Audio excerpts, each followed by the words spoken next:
Every candles we light today reminds us not just of those we've lost, but also what they've left behind. What happens if they're gone? Who inherits their home, their land, their dreams? Welcome to Usapang BLT, Bahay, Lupa, Tadhana. Ito po ang inyong lingkod, Rexfield Cruz David, ang inyong gabay sa pamamaraan, taamang kaalaman, at higit sa lahat sa landas ng tahanang may saya at may kapayapaan.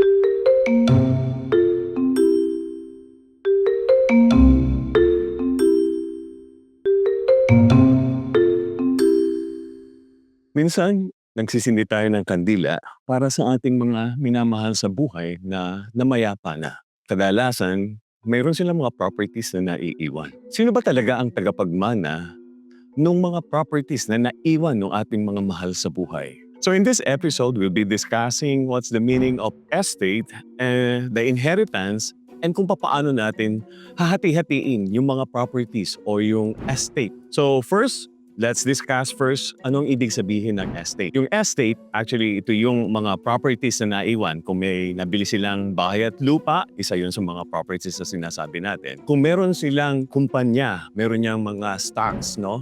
So yun, part yun ng estate. And then kung meron silang mga jewelries, part yan ng estate. Meron silang mga sasakyan, part yan ng estate. So maraming klase ang property, asset ng mga maaaring iniwan ng ating mga mahal sa buhay. Even yung mga inutang sa kanila ng ibang tao, that's part of the estate na maaaring manahin ng ating mga tagapagmana o yung talagang tagapagmana. So yun yung ibig sabihin ng estate. So let's go to doon sa hierarchy nung inheritance. Ibig sabihin, sino talaga ang tagapagmana? Kung sinasabi natin ang direct na tagapagmana, kagad nito ay yung mga anak o yung mga asawa, mali po tayo. Dahil ang kauna-unahan na may karapatan doon sa mga properties, sa estates, sa cash, pera, sa bangko ng namayapa nating mahal sa buhay, walang dili iba kung hindi yung gobyerno. Dahil ayon sa batas, kailangan daw munang bayaran yung estate tax bago paghati-hatian ng tagapagmana. Ang kauna-unahan na may karapatan dito ay ang gobyerno dahil kailangan mo munang bayaran. And then what's next after the gobyerno? Kailangan po muna nating bayaran yung utang ng mga namayapa nating mahal sa buhay. Dahil may utang sila, yun yung kauna-unahan maliban doon sa tax. Pero kung wala silang utang, ang susunod na may claim doon sa property would be yung surviving spouse at saka yung mga anak. And then kung walang anak, walang surviving spouse, yung magmamana nito ay yung magulang, yung siblings o yung mga kapatid ng namayapa nating mahal sa buhay or yung kanilang mga nephews and nieces o yung kanilang mga pamangkin. So yun yung hierarchy. Kung sakasakali, wala lahat ang mga yon, sino ang tagapagmana? Wala na pong tagapagmana but of course yung ating gobyerno. So yun yung hierarchy ng ating tagapagmana, no? Uunahin na muna yung gobyerno, kailangan bayaran. Pangalawa, utang ng ating namayapang mahal sa buhay. Pangatlo lang po yung tagapagmanang nabubuhay, yung mga anak, yung kanilang mga apo, yung kanyang spouse. And then, kung meron mga illegitimate child or children, then most likely, yes, kasama din sila. And then, eventually, kung lahat yun wala, that's the only time na papasok yung mga magulang. Kung walang magulang, and then susunod yung mga kapatid. Kung walang magulang, walang anak, wala lahat yon. Ulitin ko, ang huling tagapagmana would be ang gobyerno. Kauna-unahan, gobyerno, kailangan tayong magbayad ng estate. Kauli-ulihan, gobyerno na naman kung wala talagang tagapagmana. So that's the hierarchy nung inheritance.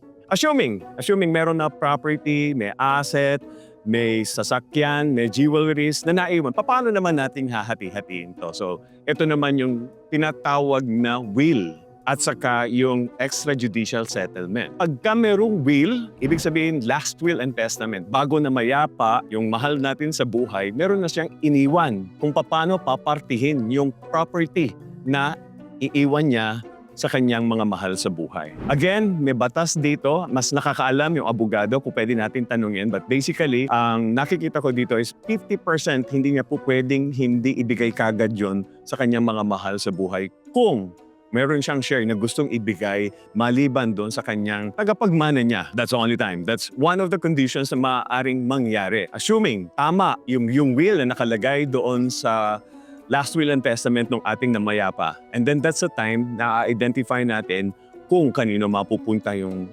bahay, kanino mapupunta yung lote, kanino mapupunta yung sasakyan, etc. etc.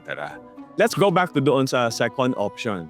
Kung sakaling walang last will and testament na iniwan yung mahal natin sa buhay. So, gagawa tayo ng extra judicial settlement. Ayun yung sinasabi na willing na kami na hati-hatiin yung property na iniwan nung mahal namin sa buhay. Dito, a-agree yung lahat ng mga tagapagmana. Yung legal na tagapagmana na mention na naman natin kanina kung ano yung hierarchy. So meaning, kung nandun ka sa kauna-unahan, somehow, ikaw yung kauna-unahan na magmamana. Kung sakasakali na tama at nag-agree-agree na kayo na eto itong partihan, ito tong hatian, and then that's the time na didistribute na yung property doon sa mga tagapagmana. Merong kasing instance na isang pamilya, nagkakasundo-sundo sila, madali ang partihan, no?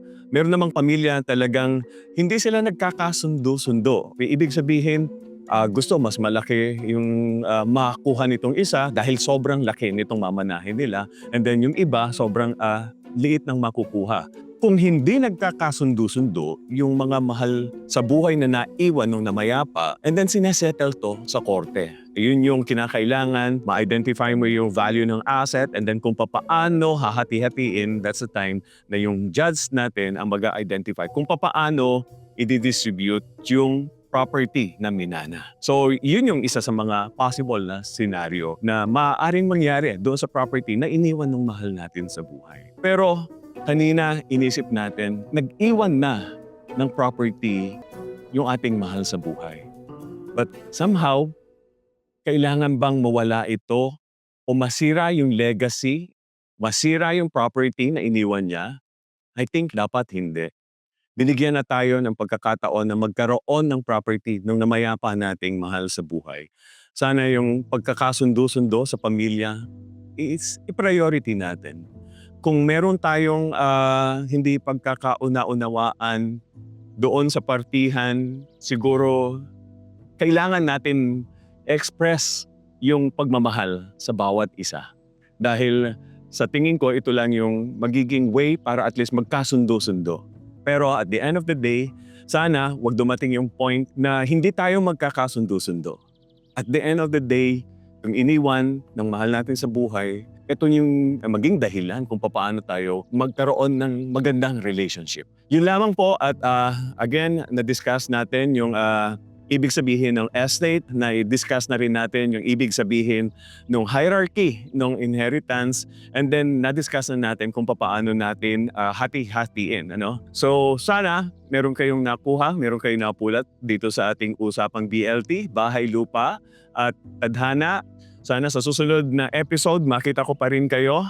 And then kung meron kayong mga problema sa lupa, meron kayong kailangang malaman, ang inyo pong abang lingkod ay meron ng 30 taong experience sa larangan ng paglulupa, most especially yung hatian. Please comment kung ano yung mga concerns ninyo, yung mga ideas ninyo, or meron kayong mga katanungan with regards dun sa usapang lupa. Sana meron kayong napulot until the next episodes.